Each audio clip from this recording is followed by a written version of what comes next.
ओम हरि ओम नमः शिवाय। नमस्कार बंधुगण, आपण मानक स्वागत ओडिया तंत्र शक्ति यूट्यूब चैनल को।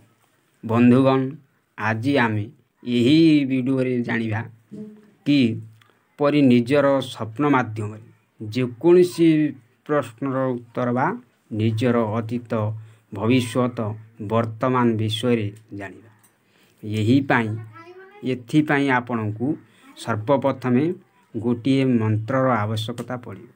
मंत्रटी होची ओम ह्रीं दुर्गे देवी नमस्तुभ्यं सर्वकामार्थ साधिके मम सिद्धि मसिद्धिका स्वप्ने सर्वप्रदर्शय।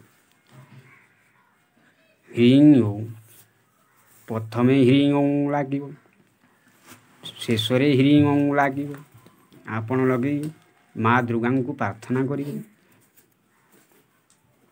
यही मंत्र को जेकोसी एक शुभ मुहूर्त बा बार देखि जप आरंभ करेंगे एवं 7 दिन मध्य 1000 बार जप करि पारिले मंत्र सिद्धि होता है। मंत्र सिद्धि होई गला पर सर्वप्रथम माँ दुर्गा को 3 बार प्रणाम करी यही मंत्र को 21 बार जप करी एवं निजर मनरे उठुथिबा प्रश्न को 3 बार कही सोई पड़ी। एतिकी करि पारिले आपण जो प्रश्न करिथिबे ताहार उत्तर निजर स्वप्न माध्यम रे मिल जिवो।